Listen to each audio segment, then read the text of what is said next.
यांची बैठकीचं सत्र सुद्धा झालेल्याची माहिती विधान भवनातून येताना समोर पाहायला मिळाली आणि त्याच्यासोबतच आज स्वतः करुणा मुंडे जे ते मुख्यमंत्र्यांच्या भेटीला जाणार असल्याची सुद्धा माहिती आणि या सगळ्या संदर्भात बोलण्यासाठी आपल्यासोबत करुणा मुंडे स्वतः ताई तुमची फेसबुक पोस्ट चर्चेला आली होती त्याच्यानंतर तुम्ही मुलाखत दिली होती आजचं नेमकं स्टेटस काय जसे की मला माहिती मिळाली होती की आज त्यांचा राजीनामा अगोदर 2 दिवस अगोदर घेतला गेलेला आहे आणि आज ते जाहीर करतील पण बहुतेक असा 2 दिवस पुढे ढकलला गेलेला आहे मला अशी माहिती मिळाली आहे आणि देवेंद्र भाऊ सोबत मी भेटणार आहे आणि जे सगळे पुरावे आहे त्यांच्याकडून त्यांची माहिती देणार आहे की जे मंत्री लोकांना तुम्ही मंत्रालयामध्ये जगह देताय इतका मोठा पद देताय निधीचं पद देताय ते कसे वृत्तीचे आहे आणि असे वृत्तीचे लोकांना तुम्ही पुढाकार देण्याच्या मतलब एक कहते ना खूप मोठा बल असतो म्हणजे मंत्रीपद आहे ते खूप मोठा असतो असं तुम्ही सपोर्ट करण्याचा तुम्ही प्रयत्न करताय तो बहुतेक जसे की त्यांनी पण सांगितलेलं आहे की 2 दिवसामध्ये आम्ही जाहीर करू तो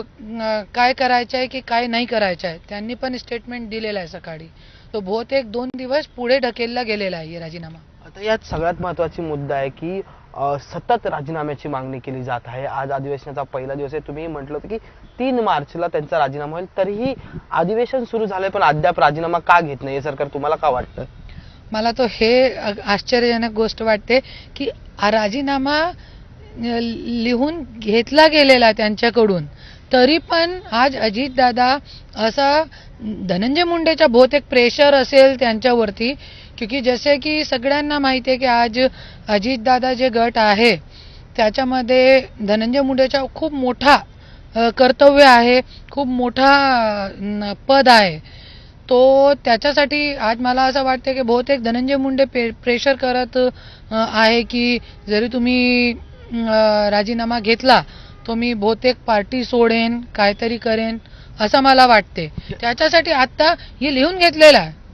तरी पण आज लोकांच्या समोर आणलेलं नाहीये आज अधिवेशनाच्या दरम्यान मुख्यमंत्री देवेंद्र फडणवीस आणि धनंजय मुंडे यांची बंद दाराआड चर्चा झाल्याची माहिती जी समोर येते 10 ते 15 मिनिटं मुख्यमंत्र्यांसोबत चर्चा झाली नेमकं हेच आहे का ह्याच्या संदर्भात चर्चा झाली असं वाटतं का तुम्हाला 100% मला तो पूर्ण विश्वास आहे की या गोष्टीवर याच्या पुढे काय गोष्टी आहे नाही ना चर्चा करण्यासाठी चर्चा करण्यासारखी कोणती गोष्ट आहे आज पूर्ण महाराष्ट्र जे आहे ते एकच मागणी करत आहे की धनंजय मुंडेचा राजीनामा झाला पाहिजे आणि कशाला झाला पाहिजे पूर्ण महाराष्ट्र कोणी धनंजय मुंडेचा दुश्मन नाहीये मी पण धनंजय मुंडेची दुश्मन नाहीये मी त्यांची बायको आहे त्यांच्या जे मोठा नाव आहे मंत्री आहे मी मंत्रीची बायको आहे पण जरी मंत्रीपद गेला तो मी मंत्रीची बायको राहणार पण नाही तरी पण मी आज ये मागणी करते कशाला मागणी करते की आज जरी वाईट गोष्टीचा जरी आपण सपोर्ट केला हे सिस्टमनी सपोर्ट केला आज कोणी आवाज उचलला नाही धनंजय मुंडेचा राजीनामा नाही झाला तो पुढे दुसरे मंत्री लोक असंच मर्डर करणार हे करणार ते करणार वाल्मिक सारखे और लोक पैदा होणार आणि कोणी काय करू शकणार नाही याच्यामध्ये त्याच्यासाठी आणि आज बघितलेलं आहे की वाल्मिक कराडला VIP ट्रीटमेंट जेलमध्ये मिळत आहे तरी पण आज 100% आणि जसे अंजली ताई दमाने यांनी एकदम खरं तर हाच मुद्दा आहे की अंजली दमाने यांनी पुन्हा एकदा खळबळजनक दावे ते केलेले आहेत वाल्मिक कराडला जेलमध्ये खूप व्यवस्था सुविधा दिलेल्या आहेत आणि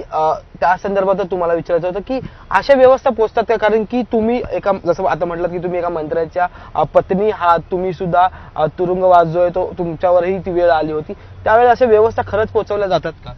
100% अंजली ताई दमानेंनी जे सांगितलेलं त्याच्यावरती मी शिक्कामोर्तब करते 100% असं असतंय आणि ज्यावेळी मी पण जेलमध्ये होती त्यावेळी धनंजय मुंडे दररोज कॉल करायचे माझ्यासोबत बोलायच्या 15 मिनिट 20 मिनिट बोलायच्या माझी मानसिक स्थिती बघण्यासाठी बोलायच्या रोज फोनवरती की माझी मानसिक स्थिती कशी चालली है मैं कितनी झुक गई हूँ उन्होंने जो मेरे ऊपर अत्याचार करा है तो मैं नीचे झुकी हूँ कि नहीं झुकी हूँ उन्होंने जो पेपर साइन करवाने थे मेरे से कि मैं लिव इन रिलेशन में रहती हूँ मैं पत्नी नहीं हूँ और क्या था मैं नाम हटा दूंगी करुणा धनंजय मुंडे जो है तो वो मैं नाम हटा दूंगी ये सारे गोष्टी जे त्यांना पाहिजे होती त्याच्यावरती मी साईन करणार आहे की नाही हे बघत होते, मला कॉल करून एव्हरीडे. आणि मी खाना पण खाल्ला नाही होता, मी उपाशी 6 दिवस राहिली होती. 16 दिवस होती मी. 6 दिवसानंतर मी एक एप्पल खात होती आणि पाणी पित होती. 6 दिवस काय अन्न एक सुद्धा खाल्ला नाही.